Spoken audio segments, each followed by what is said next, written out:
Alright, welcome back. Where did we leave off? I think half the family is now dead. Alright, once in the hallway, we lent a hand to Kumasawa, who was still trembling and leaning against the wall, and we all headed back to the parlor together. Then Genji returned. Oh, Genji-san! Were you able to contact the police? As to that, I'm afraid I must apologize. I don't know if it was a failure of the radio or something else that caused it, but... What the? So you couldn't contact the police? Both the phone and the radio failed? My apologies. A boat will be arriving on Monday morning, and I believe we will be able to borrow their communications equipment. Alright, let's just leave all those corpses in the shed over the weekend. Woo! Isn't there a boat on this island? Can't we just take a little trip out to the Nijima Police Department? Hideyoshi-san, that would be impossible with this weather. Never say never. At the very least, we can't do anything until the typhoon passes us by. Kraus-sama's boat is being repaired, and it is not on the island. Therefore, we must wait for the boat coming on Monday. Of course the boat is being repaired. How could this happen? 6 people are dead. The phones and the radio aren't working, and there's no boat. So, until the typhoon passes and the boat comes, in other words, until tomorrow morning, we're going to be stuck here on this island, unable to contact the police, aren't we? Which means that not just us, but the criminal who killed everyone is also confined to this island. Indeed, you are all trapped with her. I'm assuming it's her. That certainly follows. The culprit who killed everyone is still here on the island. So the bastard who killed Dad and the others must still be hiding somewhere, unable to escape. Damn it. Damn it, damn it, damn it. Same. I'll catch that bastard. No way I'll hand him over to the police. I'll slice him to bits myself. I'm not screaming. My voice is very sore today. There you go. Thank you, Maria-chan. Thank you. Maria had finally realized that something odd was happening in the parlor. Where's my mother? Rather than noticing something odd, it was probably better to say she felt unhappy and neglected, since everyone was getting so excited about something only she didn't know about. Ooh, Jessica One-chan. This morbid child. Did someone die? Okay. That's not normal. The way she spoke was completely calm. Was it you, Maria-chan? Just as though she was talking about someone who had appeared on a television drama, as though it was someone else's problem. Maria was the mastermind all along, I knew it. Jessica probably didn't like that. No shit. As though trying to say, can't you tell just by looking at me, overwhelmed with grief, she flared up at Maria. They all died. Everyone. That's an amazing way to handle it, Jessica. My dad and Battler's parents. Goda-san and Shannon. And even your mother, too. Stop it, Jessica-chan. You aren't the only one who's sad. Maria-san, I know this will come as a shock, but please listen. Your mother has died. Yes, that is exactly how you want to deliver the news to a 9-year-old girl. Mama died? Ooh? Yeah, someone killed her. What is wrong with this family? You don't tell a 9-year-old that someone's just killed her mother. I know it's sad, but stay strong. Really. How many people died? 6 people. Oh, Jessica, calm your tits. 6 people. Damn it, damn it, damn it. Titties are not being calmed. How could anyone do something that cruel? There's a limit to how cruel you can be if you're human. Girl, do you know humans? I don't know who it is, but the culprit isn't human. There's no way their blood is red.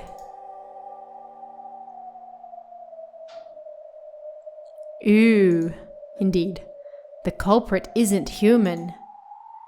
It's just the nani nani, chosen by the nani nani. Okay. Huh? Hey Maria, did you say something just now? Maria had just said something, but since the words were so remotely separated from the flow and context of the conversation, I couldn't understand them for a second. When I tried to ask her to repeat it again, I was shocked by the sudden sound of Aunt Natsuhi's loud voice coming from the entrance to the parlour. It looked like Aunt Natsuhi and Aunt Eva had returned from their trip to see grandfather. He must be just rolling on the floor in laughter by now. It has begun. You can't contact them even with the radio? If we can't use it at a time like this, why do we even have an emergency radio?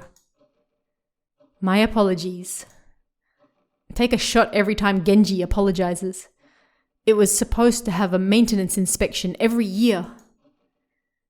Wait, don't you have one of those boat signaling devices that makes a flashing light?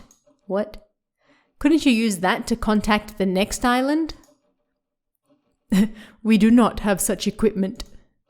My sincere apologies. Take another shot.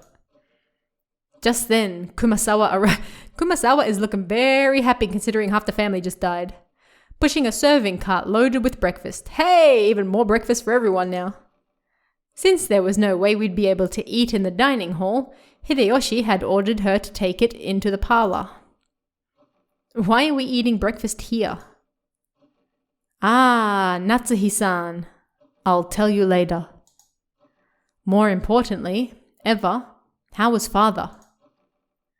Judging by the fact that he is not with you, it seems he will not leave his room, not even for a situation like this. He wasn't there. The room was empty. The plot thickens. What the? Where could he have gone at a time like this? Kanon just poofs out of thin air. Did you mean to say the master has left his study? That is correct. I was surprised myself. I wonder when he left his room. Do any of you have an idea? I'm pretty sure everybody was at the shed looking at the corpses. Natsuhi looked at Genji and Kanon as she said this. Maybe she was trying to ask whether the servants who served directly under the one-winged eagle knew of a place he might go. However, it was probably the other way around. Their faces made it clear that those who knew Kinzo best realized even more than the rest how impossible it was for him to leave his room. Even we have no idea. As you all know, within that study, the master had everything from a place to sleep to a bathroom. Oh, living the dream. I couldn't imagine him leaving that room except for a significant reason. In that case, what? Isn't it natural to assume that one of those significant reasons came up? We still cannot be certain that's the case. Anyway, he's a fickle person, so it's possible he went for a walk by himself, unaware of the current situation. If that is the case, then we must act in all haste to tell him what has happened and ask for instructions. That's right. Although I don't want to think about it, it's possible something has happened to him, isn't it? I'd rather not even consider such a sinister possibility. No one had seen Kinzo since the discovery of those 6 terrible corpses. That sounds like a heavy metal band. On top of that, the phones were broken, the radio wouldn't reach anyone, and there was no way to contact the police. Apparently, the typhoon would leave tomorrow and a boat would come. But until then, no one could rely on anyone outside the island, nor could they escape the island. The tragedy had hit everyone so abruptly that they'd lost all their composure, except apparently Maria-chan. Everyone felt a heavy silence. Everyone was impatient. Even though they needed to do something, they couldn't think of anything. So some of them held their heads in their arms while others got irritated. Right now, no one could explain what was occurring on this island, Rokkenjima.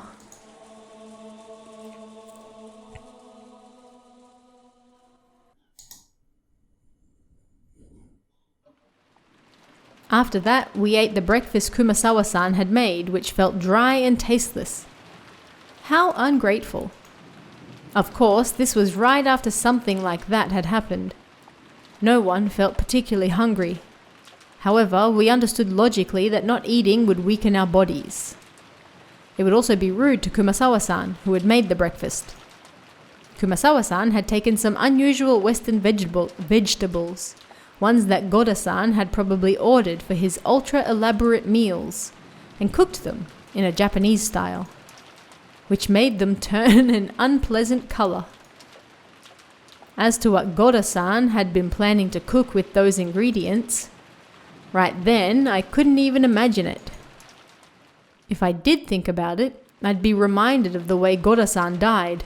Ew, and a sour taste would fill the inside of my mouth. Ew. Everyone pretended to eat for the time being, but of course, no one made much progress. Then we began pooling our knowledge of our current situation. First off, 6 people, which included Uncle Kraus, my dad, Kirie-san, Aunt Rosa, Goda-san, and Shannon-chan, had been found in the Rose Garden storehouse as brutally mutilated corpses. It's another heavy metal band. And yet, we still couldn't contact the police, since both the phones and the radio were unusable. So, until the typhoon passed, there was nothing we could do but die. Furthermore, Grandfather, who we might have hoped would be able to show a little leadership in this kind of situation, had disappeared some time ago. Goda-san hadn't made breakfast, so Grandfather's stomach must have been empty. And if he had just been taking a casual walk, we should have been able to hear him whining about how hungry he was by now. And despite that, he hadn't appeared. There was more than a small chance that he'd gotten caught up in this crime. Ooh. According to my aunts, on their way back from Kinzo's study, they'd searched for him, calling out on every floor, but were unable to find him. Considering the timing of it all, it's only reasonable to assume that this disappearance had something to do with the crime. You think? We figured Dad and the rest were probably killed in the dining hall, and then painstakingly moved to the storehouse. So maybe Grandfather has already been killed and dragged to some strange place which we simply haven't discovered yet. No one actually said it out loud, but this theory seemed extremely convincing. We will go check that all of the windows and doors are locked. We must also conduct a thorough search for Father. The children must remain in this room. Eva-san and Hideyoshi-san, I'm sorry, but please stay here with the children. The horror. I'd like to ask you the same, Dr. Nanjo. I understand that I am having another stroke. I will wait here. Aunt Natsuhi followed the servants, Genji-san, Kumasawa-san, and Kanon-kun out of the parlor. All that was left was Aunt Eva, Uncle Hideyoshi, Dr. Nanjo, and the 4 of us children, a total of 7 people. Let's all stick together and maybe watch some television while we wait. Yeah, sounds fun, after just seeing all those brutally mutilated corpses. Though I doubt we'll find anything good in the middle of the day on a Sunday. Oh, I hear that. Uncle Hideyoshi started acting cheerfully, trying to brighten up this gloomy atmosphere. Ooh, good show. Watch it, watch it. Ooh, ooh. Oh, really? You want to watch TV, Maria-chan? Then come and watch it with your uncle. Maria was the only one who joined in. Even though Maria had been told of her mother's death, she didn't show the slightest flicker in her emotions. Was it really normal for a 9-year-old girl like Maria to act so much like a very young child? Everyone else's mood failed to improve, and they each sank absent-mindedly into their sofas. How many sofas do they have? Aniki, can I ask you something? What is it? Just now, in the storehouse, you said something about Shannon-chan and a ring.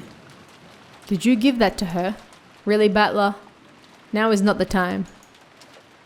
And his glasses are foggy. George Aniki didn't answer, but he hung his head and closed both of his eyes. There could be no clearer response. Quit it, Battler. Yeah, you tell him. Figure it out yourself. You're right. I shouldn't have asked. No, you shouldn't have. That's right. It was me. Last night, I proposed to her. That was when I gave her the ring. Oh, the music. I told her that tomorrow she should put it on whatever finger she wanted as her answer. Haha, guess it was a pretty pretentious thing to say, you think? And that ring had been on the ring finger of Shannon-chan's left hand. Oh, ho, ho, ho, ho. Well, several years ago, Shannon came to me asking for advice. About you, George Nissan. I wonder what she could have said. Ooh, flashbacks. Shannon was always really bad at lying. It was obvious pretty quickly that you were the one she was talking about.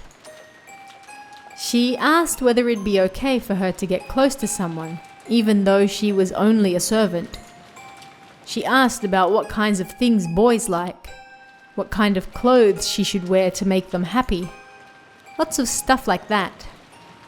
Well, I guess you could say I felt envious hearing her say that.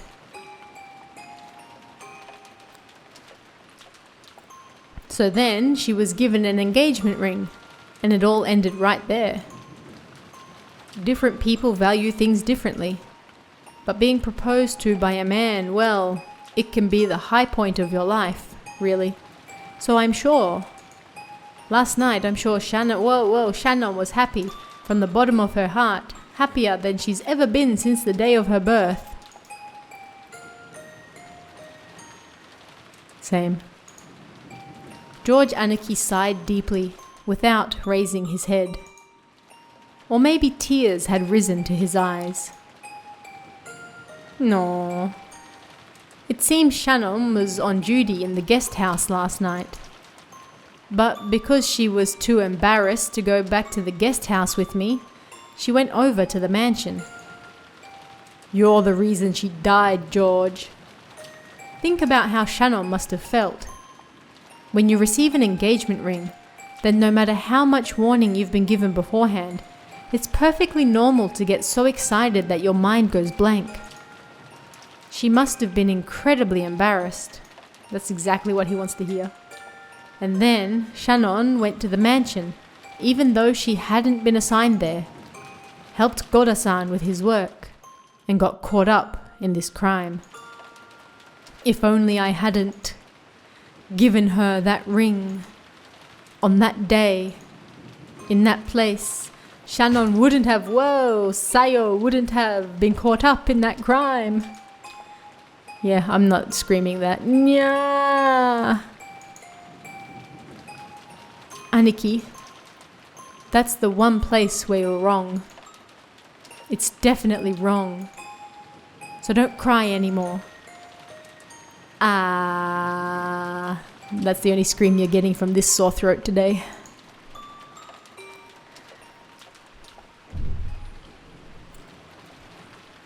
Whoa, Eva is looking rough. She's had a rough night. Battler-kun, let's leave him be. After Aunt Eva said that, I stopped talking to him. Misplaced words of comfort might actually do more harm than good. Jessica sat down next to Aniki and put an arm around him. Maybe only Jessica, who had known about Aniki and Shannon's love since the beginning, and who had even discussed that relationship with Shannon, could comfort Aniki now. I went over to Aunt Eva and sat down in the opposite sofa. Batlakun, you really are strong. It looks like you've kept a good hold on yourself. What? Well, look. The depth of the love becomes the depth of the wound, right? What? The hell are you talking about? After all, it's not like how that old bastard died has anything to do with me. I feel bad about Kirie-san, but, well, she wasn't actually my parent. You emotionless asshole. My.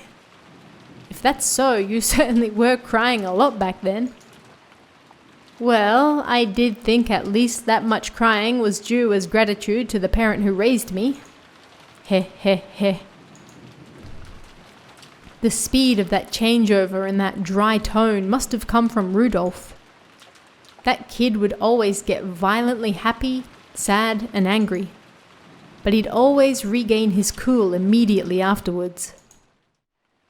It's nothing like that. I haven't really been able to get over the shock yet. I think the only difference between me and everyone else is the kinds of emotions it stirred in me. What do you mean? I've been acting much calmer than George, Aniki, and Jessica. That wasn't because my sadness was any less intense or because I'd already recovered. My sadness was simply getting replaced gradually with a different emotion. Rather than sad, I'd say I'm more pissed off. What bastard did this? And where? It's kinda been eating at me that I didn't get a chance to smack him upside the face. That was what I really wanted to do. I couldn't forgive myself if I just sat there, overwhelmed with sadness and hugging my knees. Since the time Dad and the others were killed, this island has been covered by the typhoon. Which means the bastard responsible for all of this is still somewhere on this island. Yes, that would seem to be the case. I wonder if they're hiding somewhere in that dark forest even now. I felt like I had a very similar conversation with Kirie-san the night before.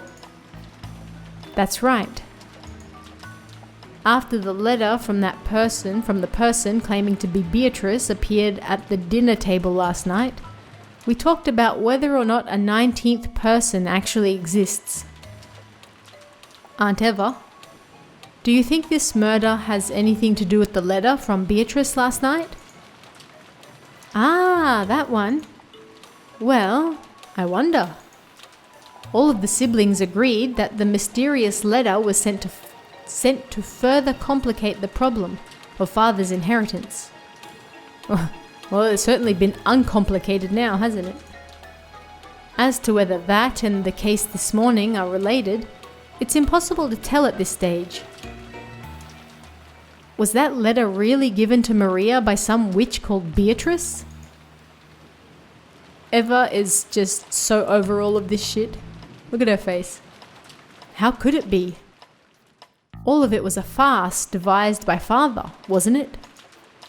He made Shannon-chan or someone wear the dress from the portrait and trick Maria-chan, right? Isn't that just the kind of overly intricate prank father would pull? Last night, I talked with Kirie-san about whether Beatrice actually exists. And Kirie-san also said that Beatrice was probably one of the 18 of us. I'm telling you, Genji, he looking fine in a dress. Isn't that obvious? There's no one else on this island besides us, right? Then there must be someone amongst us who's pretending to be Beatrice. There's no one else but us on this island, you think? Obviously, right? Are you saying there could be someone else here other than us? No one is on this island except us. Stop repeating the same thing. There are only 18 people. So the one pretending to be Beatrice... you just said that. Kirie-san denied the existence of a 19th person by spinning the chessboard around. Even though Aunt Eva hadn't constructed an argument that complicated, her opinion, at least, was the same. Except, if that's the case, our situation starts to look very ugly. At the time of Beatrice's letter, the whole thing could be passed off as a prank set up by someone or another. However, if we're assuming there's no 19th person, we can't ignore this anymore. In other words, if there is no 19th person, then the culprit who killed Dad and the others is also one of the 18, right? So in other words, the person who killed them is one of the people inside this very mansion right now. If I took a shot every time they said in other words, I would be dead from alcohol poisoning. Just say it once. That's all you need. Aunt Eva smiled meaningfully. It looked like she thought this conclusion should have been obvious from the very beginning. The culprit carried the bodies of those 6 into the storehouse. But even that was an impressive feat, don't you think? That shutter is always closed and locked, right? In other words, in order to carry them into the storehouse, the culprit would need to unlock the shutter. No shit. Understand? If you tell me in other words one more time, I swear to God. Is it possible the shutter was left open by mistake that day? The servants said it's always kept locked. Why? In other words, unless the culprit took the keys from the servant room, there's no way they could have opened the storehouse. I wonder if the key in the servant room was the only one. Genji-san said that was the case, which means the culprit knew where that single key was kept and took it. Man, she's looking haggard. Just now I watched when Kanon-kun returned the key to the servant room. That wall was packed with keys, and I don't think a novice would know where or what those keys went to. The culprit was miraculously able to find the storehouse key amongst all of those.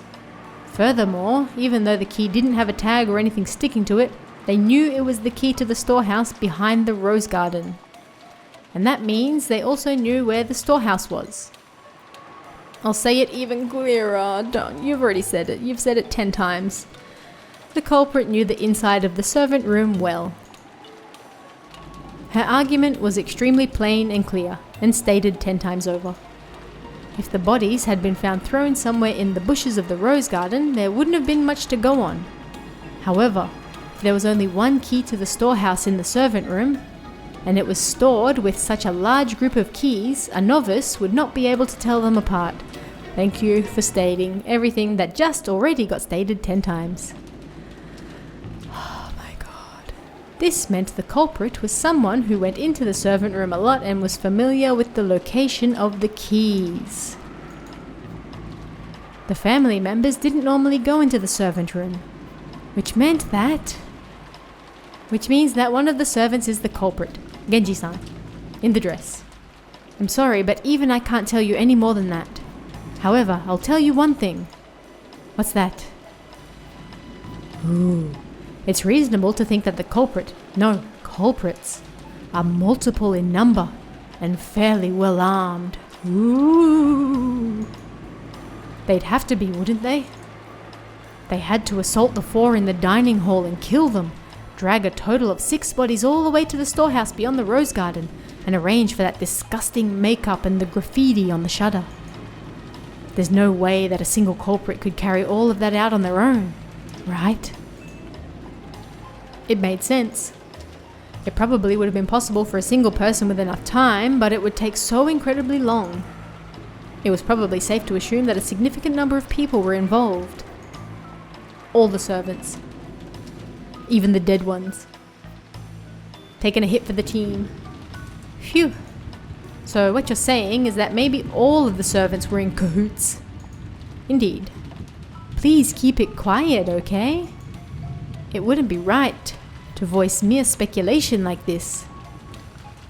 And if it really is true, what would you do next? They might not let us leave here alive. This is an opponent who had no trouble killing Nissan and the 3 others. Right now, the only ones I can count on to fight with me are the 3 in my family, and maybe you. Which comes to a total of 4 people, right? She's so passive-aggressive. Maybe you. I'm not sure. Maybe. We're no better off than they were last night. In short, it'd be easy for the culprits to massacre the rest of us. Would you stop repeating everything? Because that would just be wonderful. I'd been playing detective with Aunt Eva, trying to expose the person who had killed Dad and the rest before the police did. If only I could cleverly penetrate the culprit's identity and stick the proof in their face. I'd been so sure that just like in one of those detective movies, the culprit would then give up and surrender. However, the culprit would only surrender if there was no way for them to fight back. The culprits behind the crime on this island were far from helpless, and might even be able to massacre all of the remaining people here, if we're lucky. And on top of that, this island was like a giant closed room cut off from the outside world by the typhoon. So they had a full day until tomorrow to kill, scheme, and camouflage themselves. In short, it wasn't a safe atmosphere where we could get very far by playing detective. To the contrary, we were at a stage where we had to be scared stiff since playing detective might displease the culprits and cause them to commit another mass murder. Okay, we're going to end this episode here. In short, we're going to end this episode here, and I'll see you guys in the next one. See ya.